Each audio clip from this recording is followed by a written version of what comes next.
뉴스 쇼.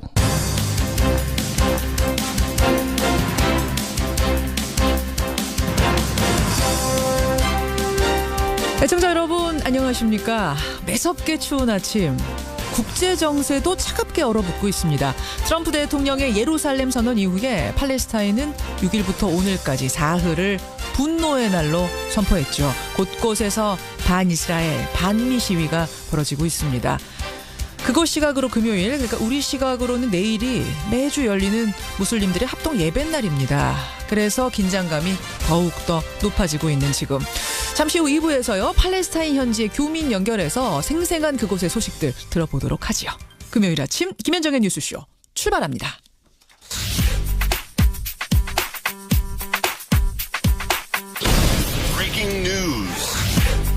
김현정의 뉴스쇼가 주목한 오늘의 포인트 김정훈 기자 나와 있습니다. 어서 오세요, 김 기자. 네. 첫 포인트 어디부터 볼까요? 네, 중동의 분노 인티파다입니다. 인티파다. 이게 봉기라는 말 아닙니까? 그렇습니다. 지금 저항이 본격화되고 있는 건가요? 네, 예루살렘은 이스라엘 땅이라는 미국 트럼프 대통령의 선언에 따른 저항이죠. 그렇죠. 그러자 이에 맞서서 이스라엘 무장정파 하마스의 지도자 이스마일 하니아는 인티파다를 시작하려는 노력을 해야 한다. 또 인티파다를 일으키지 않으면 미국이 뒷받침하는 시온주의 결정에 대항할 수 없다 이렇게 밝혔습니다. 예. 이에 맞춰서 서한 라말라 또 베들레헴 등지에서는 수백 명의 팔레스타인 시위대가 미국과 이스라엘을 규탄하면서 곳곳에서 경찰과 충돌을 빚고 있네요. 예. 특히 금요일인 오늘은 무슬림들의 합동 예배일이거든요.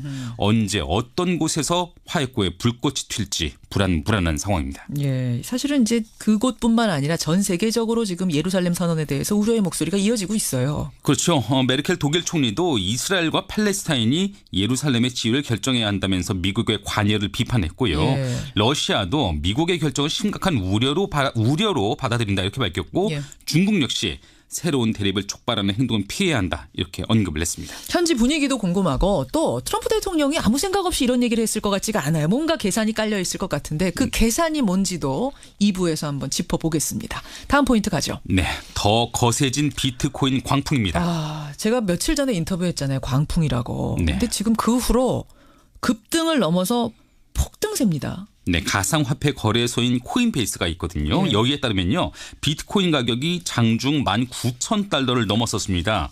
우리 돈 2천만 원을 넘어선 것인데요. 1 비트코인이 2천만 원? 네. 제가 며칠 전 인터뷰할 때 1,300만 원이었는데요. 급등이 아니라 폭등세죠. 미국 시간으로 7일 오전 6시에 15,000달러를 돌파한 뒤에 예. 5시간 만에 5,000달러가 치솟은 셈입니다. 이거 좀 심한 거 아닙니까? 네, 그 배경이 아마 시카고 상품거래소 또 옵션 거래소가 비트코인 거래를 곧 시작한다는데 이게 아마 가격 폭등세를 부채질한 것으로 보이고요. 예. 그러니까 이렇게 폭등세니까 우려의 목소리도 커지고 있거든요. 당연하죠. 네, 가상화폐 헤지펀드 BK 캐피털 창업자가 있습니다. 브라이언 켈리라고 하는데 예. 이분이 현재 상황은 1990년대 닷컴 버블과 비슷하다 이렇게 경고하고 나섰네요. 그래요. 참 뭐 걱정스럽습니다. 좀 우려가 됩니다. 마지막 포인트 짧게 보죠. 네, 오늘 김명수 대법원장 그리고 전국 법원장들이 한 자리에 모입니다.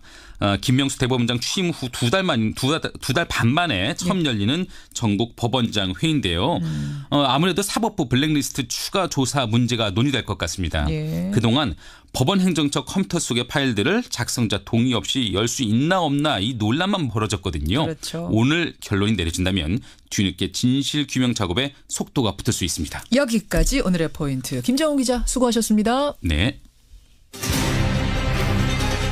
MBC 대표이사 사장의 최승호 씨를 선정하기로 결의합니다. 국민들께 실망 끼쳐드리지 않고 국민들께 희망을 주고 꿈을 드릴 수 있는 그런 MBC가 되도록 최선을 다해서 노력하겠습니다. 예, 해직 PD가 MBC의 새 사장으로 돌아갑니다. PD 수첩의 간판 앵커에서 MBC 해직 기자로, 그 뒤에는 독립언론 뉴스타파의 PD로, 또 최근에는 다큐멘터리 자백과 공범자들의 감독으로 참 많은 대중들의 지지를 받아온 탐사 저널리스트죠. 최승호 PD가 어제 방송문화진흥회 임시총회, 주주총회를 거쳐서 신임 MBC 사장으로 공식 선임이 됐습니다. 오늘이요. 해직 1997일 만에 첫 출근이랍니다. 그런데 사장이 돼서 복직을 하는 셈이네요. 자, 출근길 인터뷰 최승호 MBC 신임 사장. 연결해 보겠습니다. 최승호 사장님 안녕하세요. 네, 안녕하십니까. 네네. 네. 사장이란 호칭 괜찮으세요? 어색합니다. 어색하. 축하드립니다. 네, 감사합니다. 어제 밤 잠은 좀 주무셨는지 모르겠어요. 예, 잠은 잤습니다. 네네. 그러죠. 네. 누가 제일 좋아하세요? 뭐, 굉장히 많은 분들이, 예. 연락 주시고, 환영한다는 말씀 주셔가지고, 제가 다 답변하지 못할 정도로 많이 왔고요. 그렇지만 이제, 역시, 제 어머니가 너무 좋아하셔서, 어머니가. 그 점이 좀, 예, 가장 마음은 제일 좋더군요, 역시. 예. 좋아하시니까. 뭐라고 하시면서 좋아하세요, 어머님이? 아들이 해고가 돼서 늘 걱정을 하셨죠. 예. 그래. 그리고 아버님도 그 사이에 돌아가셨고, 예. 제가 이렇게 사장의 공모에 응한다는 그런 이야기를 들으셨을 때도, 예. 뭐 그렇게 심각하게 받아들이시지 않은 것 같아요. 설마 될까? 뭐 이런. 아니, 아무래도, 예, 그런 면이 있죠. 그랬다가 얼마나 좋으시겠어요, 얼마나. 네네. 오늘 사장이 돼서 출근하시는 소감이 어떠세요?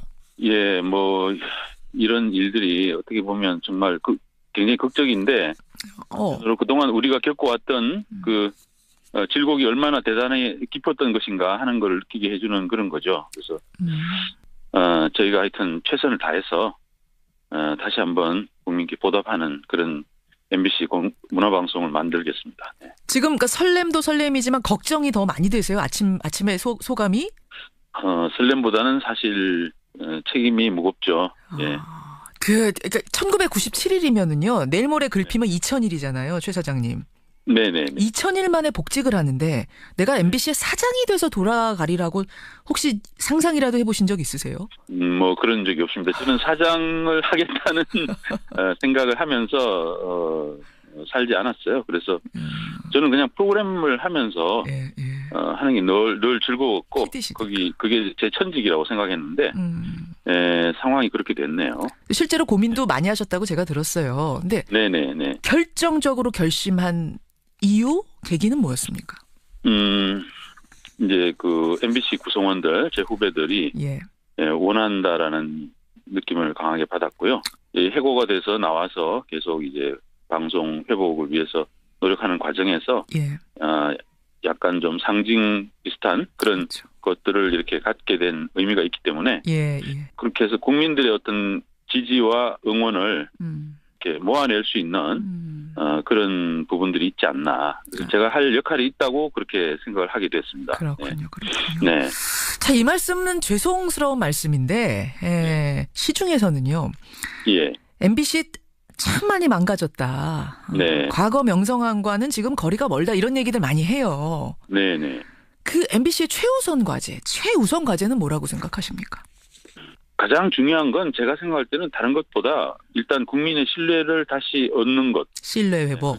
그게 가장 중요한 일이라고 생각합니다. 뉴스 바로 세우고 시사 프로그램 바로 세우고. 그래서 정말 MBC가 이제 과거와 같은 그런 모습이 아니고 정말 국민께 믿음을 줄 수 있는 방송으로 빨리 거듭나는 것.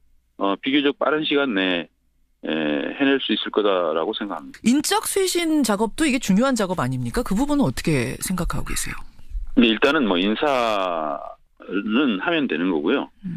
이제 여러 가지 많은 이제 권한 남용이라든지 배 사건이라든지 이런 부분들에 책임이 있는 분들에 대해서는 MBC 재건위원회 뭐 이런 가칭인데요.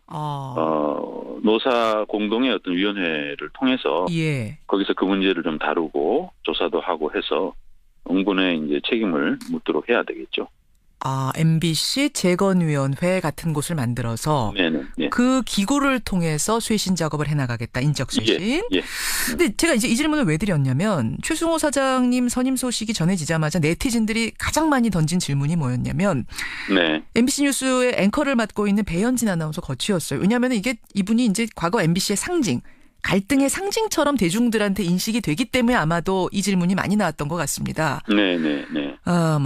MBC의 배현진 아나운서 또 신동호 국장 이런 분들의 거취는 어떻게 생각하세요? 제가 생각할 때는 우선 신동호 아나운서 같은 경우는 과거 아나운서국에서 무려 11명의 MBC 얼굴이었던 아나운서들이 떠나가도록 만들고 열 몇 명의 아나운서들이 자기 일을 못하고 부당 전보되도록 하는데 상당한 책임이 있는 것으로 지금까지 드러났습니다. 그래서 뭐 그분은 저희가 생각할 때는 회사가 합당한 절차를 거쳐서 그 부분에 대해서 충분히 조사하고 책임을 물을 수밖에 없는 상황이라고 생각합니다. 예. 배현진 앵커는 지금 이제 앵커를 맡고 있는데 그 부분은 이제 보도본부에서 예. 새로운 앵커 체제를 아마 마련하리라고 봅니다. 새로운 앵커 체제란 말은 그러니까 앵커 교체를 하신다 이 말씀이시군요. 예, 보도본부에서 아마 계획해서 하리라고 생각합니다. 네. 사실은 그동안 내부 갈등이 심각했어요. 그래서 MBC 분들 만나면은 이런 넋두리 하시더라고요. 프로그램 질 올리고 시청률 올리는 거는 차라리 쉬울지도 모른다. 빨리 될지도 모르는데 조직 내 갈등을 풀고 몇 갈래로 갈라져 있는 조직을 하나로 융합시키는 일은 정말 쉬운 일이 아닐 것 같다는 얘기를 내부에서 하세요. 네, 네. 어떤 사람은 잘리고 어떤 사람은 유배 갔는데 그렇게 보낸 사람들이 여전히 존재하고 있고 한 공간 안에 있는데 서로 인사도 안 하는 정도의 갈등이다라는 얘기를 하시더라고요. 이 문제는 어떻게 하실 겁니까? 제가 이제 조직의 대표로서 진정성을 가지고 예. 한 분 한 분의 마음에 다가가서 풀어야 될 문제라고 생각합니다. 그 조직에 이제 앞으로 인사가 나면은 뭐 간부들이 예. 그분들이 이제 그런 노력들을 저하고 같이 하면서 예. 잘못을 한 사람들의 책임을 묻고 예. 사과하고 그런 과정이 필요하리라고 보고요. 예. 예. 그 과정 속에서 엉어리나 이런 것들도 조금씩 풀릴 수 있을 거다라고 생각합니다. 잘못한 사람들에게 책임을 정확하게 묻고 그분들이 또 사과하고 짐질 게 있으면 짐지고 이런 정확한 과정들이 필요하단 말씀이세요. 네, 그렇습니다. 아까 말씀하신 재건위원회라는 게 그럼 굉장히 중요한 기구가 되겠네요. 네, 네. 예, 예. 최승호 MBC 신임 사장 지금 만나고 있습니다. 최 사장님, 오늘 기분 좋은 날인데. 사장이라고 부르지 마세요. 사장이라고 부르죠. 사장이지. 근데 되게 어색하네요. 부르는 저도 조금 어색은 합니다. 많은 사장님이십니다, 이제. 네, 네. 최승호 사장. 오늘 기분 좋은 날인데 질문들이 좀 무거워서 죄송해요. 괜찮습니다. 이게 무슨 얘기를 또 드리려고 하냐면, 네. 오늘 한겨레 기사를 보니까 지상파 3사가 네. 모두 제어가 탈락 수준의 점수를 받았는데, 네. 그중에서도 MBC가 제일 낮은 점수 616점 받았대요. 650점 넘겨야지 이게 허가인데. 네. 보셨어요? 네, 기사 봤습니다. 네. 이거 어떻게 하실 생각이십니까? 이제 과거에 예. 과거에 이제 경영진들이 했던 잘못으로 인한 그 추락이죠. 예. 그런 부분들은 빨리 저희들이 회복해서 예. 방통위에 이제 믿음을 드리고요. 국민께 믿음을 드리면 아마 방통위에서도 좀 고려를 해주시지 않을까. 일단 저희들이 재건 작업을 시작을 해야 되는 상황이고 예. 앞으로 좋아질 거다라는 믿음은 가지셔도 좋겠다 이런 말씀드립니다. 그 재건 기구는 취임하시자마자 바로 만드실 거예요? 예, 그래야죠. 네. 정치권에서는 말이죠. 어제 최승호 신임 사장이 탄생하자마자 논평들이 막 쏟아져 나왔는데 네. 자유한국당의 논평이 좀 싸늘합니다. 노조를 등에 업은 최승호 신임 사장이 MBC 사장실을 점령했다. MBC가 완전한 노영 방송이 됐다. 과연 공정한 인사를 할 건지 보도에 개입하지 않을 건지 시청률은 얼마나 끌어올릴 건지 국민이 무서운 눈으로 지켜볼 거다. 이렇게 논평. 네. 뭐라고 답하시겠습니까? 보도에 개입하지 않을 거고요. 시청률 아마 올라갈 겁니다. 근데 이제 그 노영 방송이라는 이름을 이렇게 붙이는 것은 예. 제가 생각할 때는 이제 적절하지는 않은 표현이 아닐까 그런 생각을 합니다. MBC는 이제 MBC라는 회사의 특징이 뭐냐면 구성원들이 다 이제 주인으로서의 주인의식을 갖고 있었던 회사라는 거죠. 그렇죠. 예. 예. 사주가 없는 회사고 예. 그렇다고 국영방송도 아니었기 때문에 예. 근데 이제 그거를 노영방송이다 하면 지나친 얘기고요. 경영에 대한 판단은 늘 경영진이 해왔습니다. 노동조합이라는 것은 경영진이 잘못 갈 때 이것은 잘못 가는 거다라고 이렇게 견제하는 역할을 했지. 그렇죠. 노조가 MBC에 복직하면 이런 프로그램 만들고 싶다고 꿈꿔오신 게 분명히 있을 거예요. 예. 물론 지금 사장이 돼서 돌아오십니다만 네네. 새로운 MBC에 이런 프로그램 만들어 보고 싶다. 어떤 꿈이 있다면? 네, 저는 하여튼 공영방송다운 프로그램들을 해보고 싶습니다. 공영방송. 드라마, 예능, 예. 시사 교양 다큐멘터리 또 라디오 다 공영방송 다움이 있어야 된다고 생각합니다. 좀 자극적이고 뭐 단순히 뭐 시청률만 생각하는 이런 프로그램들보다는 시청률은 떨어질지 모르지만 조금 떨어질지 모르지만 많이 떨어지면 안 되겠죠. 그러나 이제 그 프로그램에서 뭔가 느낌이 있는, 느낄 수 있는 예. 뭔가 이렇게 주는 게 있는 이런 프로그램들을 많이 해야 된다고 생각합니다. 좀 묵직한 답변이시네요. 네, 그렇습니다. 시사교양국이 폐지가 됐거든요. 네. 예, 이거 어떻게 하실 생각이십니까? 시사교양국은 뭐 당연히 복원돼야죠. 당연히 복원돼야 한다. 네.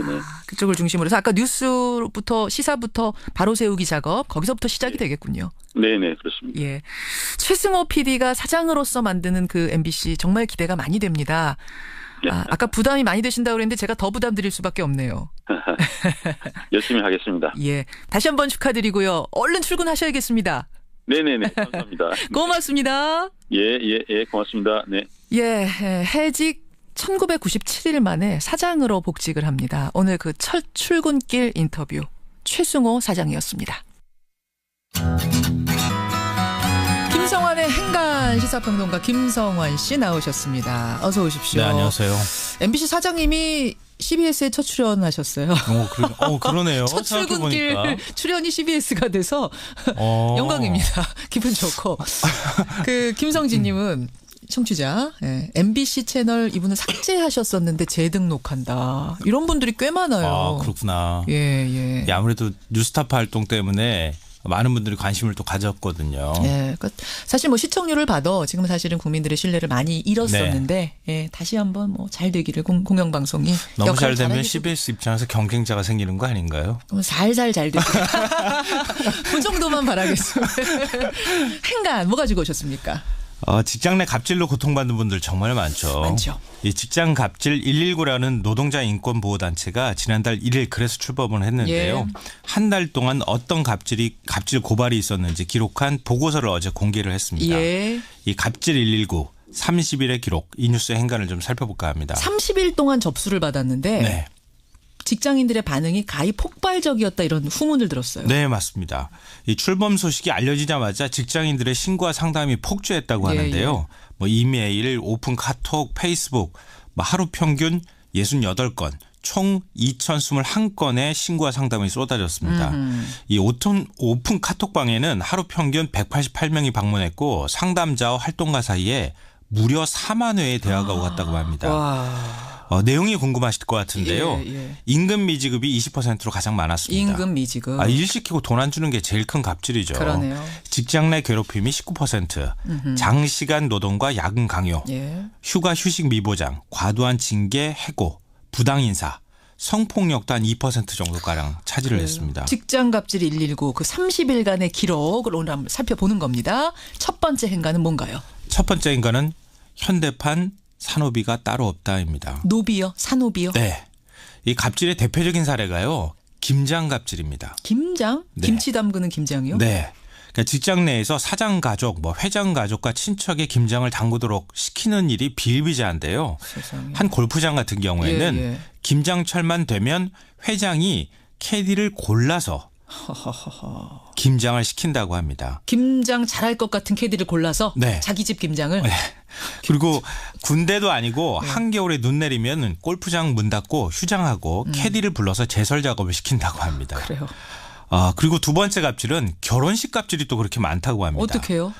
사장이 직원들한테 자식 결혼식에 오라. 이렇게 해서 그냥 오라고 초청하는 게 아니라 주차 안내시키고 화환 관리시키고 부죽은 밟도록 하고 온갖 잡일을 다 시킨다는 건데요. 이 결혼식이 끝난 뒤에 결혼식까지는 괜찮다고 치더라도 비용을 정산하는 일까지 시키고요. 그걸 엑셀로 출력해서 신혼집 내 딸이나 아들한테 갖다 줘라. 이런 것까지 시킨다고 합니다. 이게 지금 실제로 들어온 사례들 얘기해 주시는 거죠? 실사례. 그럼요. 제가 이걸 어떻게 꾸미겠어요. 이런 회장도 있습니다. 이 일종의 이제 세 번째는 동물 갑질인데요. 명절에 회장 가족들이 여행을 떠나면 빈 별장에 남겨진 개와 닭 사료를 챙겨주라고 시키는 일도 있고요. 개인 별장 관리, 개인 봉사활동, 운전기사 일까지 시킨다고 합니다. 심지어는요. 신입사원한테 아마 이 얘기 들으시면 깜짝 놀랄 텐데 사장과 식사하면서 사장님 턱받이를 좀 해주라고 시키는 말도 안 되는 일도 있다고 합니다. 잠깐만요. 턱받이 애들이라고. 식사하는 사장한테 턱받이 애들이라고? 네, 음식물 이렇게 사장님 어디 그 묻으시면 안 손이 좀 됩니다. 불편하신 사장님이신가요? 글쎄요. 아니, 무슨 말이 턱받이를 그리고 왜 하세요? 떠먹는데? 그 사장님이 뭐 깔끔한 거 흘리세요? 좋아하시는 모양이에요. 이렇게 갖다 묶어드리라고 하나? 아이고 네. 별일이 다 있습니다. 이런 기록들 산호비가 따로 없더라. 두 번째 행간은요? 두 번째 행간은 갑질과의 싸움은 또 다른 누군가에게 용기를 준다입니다. 무슨 말씀이세요? 이 한림성심병원 장기자랑 때문에 굉장히 시끄러웠잖아요. 뭐 연말 송년회 때 간호사들한테 뭐 선정적인 춤을 강요했다 뭐 이렇게 해서 시끄러웠는데 네. 이렇게 한 곳이 용기 있게 나서 싸우니까 우리도 이렇게 하면 되는구나. 이렇게 힘을 받는 사람들이 굉장히 많았다는 거예요. 그러니까 첫 시작이 사실은 그 한림대 성심병원의 간호사들이었잖아요. 네. 거기서부터 제보가 시작이 된 거거든요. 그러니까 직장 갑질 119에 우리 병원도 그래요라고 하는 고발 제보가 굉장히 많이 들어왔다고 하는데요. 이상하게 병원들이 그렇게 연말에 장기자랑을 많이 하는 것 같아요. 근데 병원뿐만이 아니에요. 장기자랑을 회사에서 참 많이 하는데 유독 선정적인 장기자랑이 있는 회사들을 얘기를 저도 듣긴 했거든요. 간호사들이 아마 여성이 많으니까 더 그런 것 같은데 간호사들한테 걸그룹 노래 부르라고 강요하고 근데 연습해야 되니까 업무의 시간을 쓸 수밖에 없잖아요. 그렇다고 뭐 수당 주는 것도 아니고요. 그렇죠. 여성 간호사들만 그러느냐? 아니고요. 한 병원은 남자 직원들한테 여장을 해서 걸그룹 흉내내라고 강요하는 일도 있었다고 합니다. 그러니까 이렇게 고발이 들어가면 정부가 근로감독 들어가고 이렇게 하면 병원들이 눈치 볼 수밖에 없잖아요. 그러니까 다른 사람한테 용기 줄 수 있다는 생각으로 적극적으로 우리가 행동에 나서야 한다 이런 얘기입니다. 그래요. 직장 갑질 마지막 행간은 뭡니까? 마지막 세 번째 행간은 맥없이 당하지 않을 방법이 있다입니다. 방법이 있다? 갑질에 대처할 방법? 증거를 남기면 됩니다. 그러니까 SNS하고 문자를 통해서 항의하거나 이런 내용들을 기록으로 남기는 게 중요하고요. 더 확실한 증거 남기려면 녹음이나 녹취하면 됩니다. 제3자 것만 녹음하지 않으면은 당사자 녹음은 상관이 없거든요. 다 그거는 법적으로 효력이 있죠. 네. 당사자가 녹음은. 그리고 직장 내에 CCTV 많이 설치되어 있으니까 그런 공간을 활용해서 대화를 나누시면 좋고요. 그래요. 무엇보다 중요한 것은 절대 그만두라고 할 때 사직서 쓰시면 안 됩니다. 저항권이 사라집니다. 사직서 내는 순간? 네. 남아서 버티면서 그렇죠. 싸워야 된다. 버티면서 싸우셔야 합니다. 그래요. 일단 회사를 그만두면 싸우기가 굉장히 힘들어집니다. 갑질 119에서 30일밖에 활동을 안 했는데 이렇게 이렇게 많은 사례들이 쏟아졌어요. 또 어딘가에서 미투 저도요 하면서 일어날지 모를 일입니다. 김성환 씨 수고하셨습니다. 네, 고맙습니다.